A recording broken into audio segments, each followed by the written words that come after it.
Et bonjour par ici, j'espère que tout le monde va bien. On se retrouve comme promis pour le deuxième épisode de Qui répare et qui entretient ton habitat lorsque tu es en location. On voit aujourd'hui les pièces d'eau, donc cuisine et salle de bain. Petit rappel du principe du livret, il est basé sur le décret qui liste toutes les réparations locatives qui sont à la charge du locataire. Tu le retrouveras dans la description du post, tu pourras regarder à tête reposée.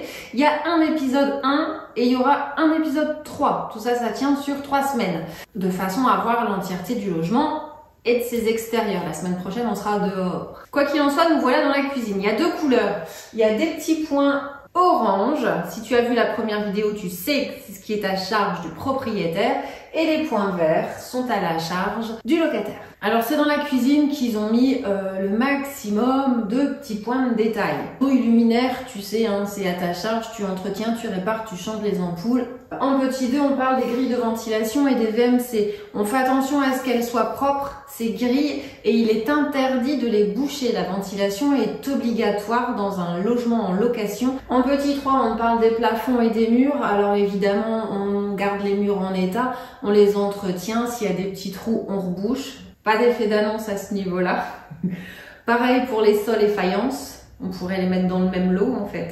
Concernant les fenêtres, c'est la même chose que pour dans le séjour. Mis à part son remplacement qui est à la charge du propriétaire, tout l'entretien courant de sa fenêtre, donc de sa vitre, de ses gonds, de sa poignée, du joint de mastic qui est autour, tout ça c'est au locataire d'entretenir et de réparer si nécessaire. La chaudière qui est là, à la charge du locataire, on a son nettoyage annuel. Le locataire doit faire nettoyer la chaudière au minimum une fois par an. C'est important, notamment pour l'assurance. On parle aussi du ramonage du conduit. Si c'est une chaudière à gaz, il faut bien laisser, pareil, les entrées d'air ouvertes. Alors sur la chaudière, tu vois, il y a aussi un petit point orange. Super, quelque chose à la charge du propriétaire. On parle ici de son remplacement de la chaudière. Voilà, le remplacement de la chaudière, il est à la charge évidemment du propriétaire. Alors de l'autre côté, qu'est-ce qu'on a? On parle des arrivées et des évacuations d'eau. Donc on te délivre quelque chose qui est en état et qui ne doit pas fuir. Le orange ici, concernant l'eau, c'est l'alimentation générale de l'eau. Le locataire ne touche pas l'alimentation générale de l'eau, c'est le propriétaire. Et puis en termes d'eau, on a ici l'évacuation, il s'est représenté comme ça. C'est la conduite d'évacuation des eaux usées. S'il y avait un gros souci d'évacuation d'eau usée, de remplacement de conduite, c'est au propriétaire de s'en occuper.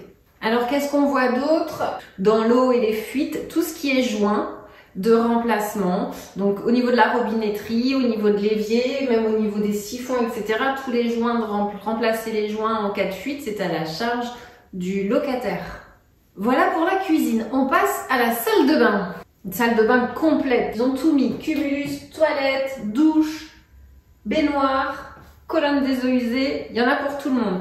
Un petit peu plus d'orange, donc de choses à régler par le propriétaire. On va commencer par ça. C'est à lui d'effectuer le détartrage et le remplacement du ballon d'eau chaude. On reparle de la colonne des eaux usées, toujours à la charge du propriétaire. Et puis tout ce qui est alimentation d'eau. Mis à part ça, l'entretien courant de la salle de bain, c'est à la charge du locataire. Alors comme pour les autres pièces, maintenant tu sais, on laisse les grilles de ventilation propres et ouvertes, on ne les bouge pas. Les murs et les sols en bon état. Dans la salle de bain comme dans la cuisine, on retrouve tous les éléments où il y a de l'eau, donc tous les robinets, les siphons, comme pour la cuisine. Le nettoyage, le détartrage, l'entretien, le changement des joints, c'est une charge courante à effectuer par le locataire. Voilà, on en a terminé avec ces deux pièces. Alors c'est deux grosses pièces, hein, la cuisine et la salle de bain. Parce que c'est deux pièces où il y a le plus d'équipement. Donc forcément, c'est les pièces où on a le plus de chances d'avoir un petit peu de réparation à effectuer de temps en temps quand on habite dans une maison. La semaine prochaine, on voit les extérieurs de la maison, ses abords et son jardin.